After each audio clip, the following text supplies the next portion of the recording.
Since then, we've seen no significant increase in power prices, and the US now has the cheapest electricity in the world without even using subsidies. You can look at specific states to give an idea of how it's different around the country. This is New York, where it is illegal to produce natural gas in any appreciable volume, but they have no problem importing it from next door in Pennsylvania. And then here is Texas, where, of course, it's wildly legal to produce the stuff, and they have seen power prices drop by about 30% in the last decade, among the lowest in the country now. But here's California. California is the only state in the lower 48 that is not participating in the shale revolution in some way. They're not using the technologies to produce locally, and the pipelines that bring natural gas in from the rest of the country have been at max capacity for quite some time. So California now has the highest electricity prices in the lower 48. They're going up, and they're probably going to be going up for at least the next 25 to 30 years. After that, we'll have to see what happens with technology. But it does put California at a competitive disadvantage versus the rest of the country. And then there's the issue of transport. Now, back during the 1980s, the Iranians and the Iraqis were involved in a bitter war. And by the time we got to 1985, that war on land had reached a stalemate. So they started throwing missiles at each other's commercial shipping. In this tanker war, 300 vessels were hit, 50 were disabled, and about a dozen were sunk. That almost destroyed the global insurance industry because no one had ever made allotments for damage to commercial shipping, which is normally a low-risk venture, on that scale. And it changed the way we insure vessels. Today, if you want to insure your vessel, you have to pay for an annual premium about 2.5% the value of your vessel. That assumes you never sail into a conflict zone. Should you sail into a conflict zone, the price of that insurance increases by a factor of 100 to be paid out every week. That assumes no one shoots at any commercial shipping. Should someone be taking pot shots at commercial vessels, your policy evaporates. It's null and void. So the first time in this post-America world where shipping is targeted, you can guarantee that no one is going to be sailing anywhere near these conflict zones. That's 3/4 of manufacturing supply chain steps, 3/4 of global agricultural shipments, and 3/4 of global energy supplies. Gone. Now, for most Americans, this is a minor issue. Most of our trade is within the Western Hemisphere. In fact, half of our trade is just with Canada and Mexico. It doesn't have to sail in the deep blue sea. But that's not the case for California.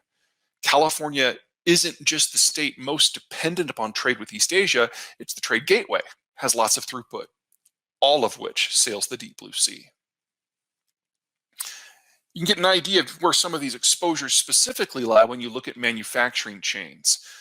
The 1555 in the middle of this graphic is total value-added manufacturing within the United States. And all the circles and arrows on the outside pointing in are where all the components come from.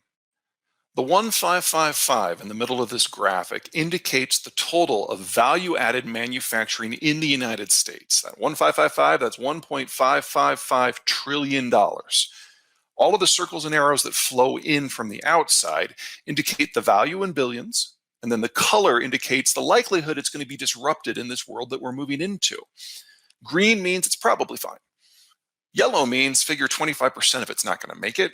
Orange is half, and red means just don't count on it at all. It's not going to show up. Now you'll notice for the United States that there's a lot of green, a fair amount of yellow, and no red. That doesn't mean that the United States is immune to what's coming, but it's something we can grow through. It's something we can manage. By the way, the state that's most exposed to all of this in absolute terms is Texas, but most of that exposure is via Mexico, so that's probably fine. It's not fine for the Germans. The Germans are much more dependent upon the countries that they border, and especially on countries beyond the horizon for their value add. In addition, because they have the world's second most rapidly aging demography, they are wildly dependent on countries beyond the horizon to purchase the end product. There's nothing about the German system that can work without American security overwatch. But that's nothing compared to what the Chinese are facing. The Chinese are completely dependent on high tech from other sources. Now, I'm sure that you have heard the Made in China 2025 program, the idea that China is seeking technological parity with the United States in just 5 years. If you talk to any Chinese bureaucrat behind closed doors where their minder is not listening, It'll become pretty obvious to you that 2025 is really just the first step. They don't expect true parity until at least 2070. They don't have that kind of time.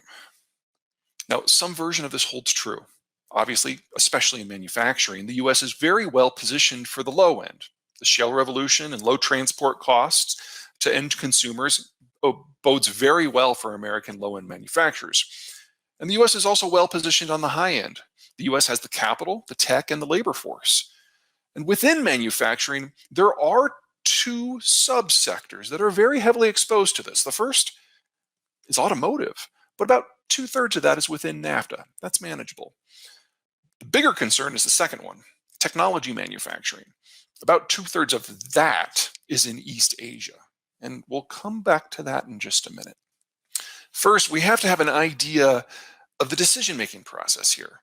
If this were just about energy and markets and transport and resources and finance, everybody would be handing to the United States. But it's not. It's also about coronavirus. No one knows precisely how long the pandemic will last or in what order it will end, and this graphic gives you an idea of why. You can see the United States, the blue line, has never really recovered from our first wave, and we're already starting to gear up for something worse. The European Union did recover from their first wave, but they're already back to their first wave highs and are actually seeing a number of states like Spain that are already suffering new infection rates that are worse than what we have here in the United States. The Middle East and the Latin American countries are on the whole as bad or worse than what's going on here in the United States. So you've got to decide what matters. If you were already looking to escape from China in 2019, whether it's because of human rights or information security or the police state or what's going on in Hong Kong or the genocide in Xinjiang, coronavirus only confirms your decision and you accelerate your own extraction. But if you were hanging on due to sunk costs, you're probably going to wait to be forced by circumstances or governments. And for the most part, that's the view of Silicon Valley.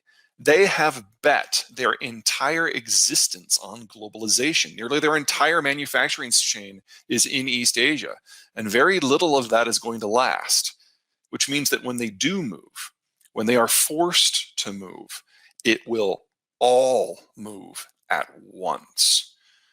Potential recipient locations who are ready for that can inherit 50 years of supply chain expansion almost overnight. And potential recipient locations who cannot will get nothing. Why am I specifically mentioning Silicon Valley and computing manufacturing? Personally, I think semiconductor manufacturing would be a great fit for Santa Clarita. Now, we've talked about energy and transport and finance already. Let's look at some of the peculiarities of your geography and give you an idea of what that means for your possibilities. Let's start with a population density map. As you can see, California's population centers are not simply isolated from Canada and Mexico. They're separated from the US writ large and even from other major West Coast population centers.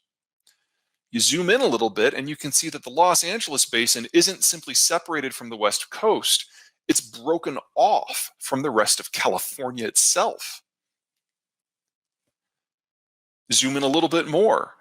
The various lobes of the LA basin are largely on their own. And even within the various lobes, there really isn't much of a transport network. It's pretty wretched. The population footprint is too dense to function without mass transit. And as you all know, there's really no mass transit within Los Angeles. I'm sure you've all sat in LA traffic for far more of your life than you would have liked to.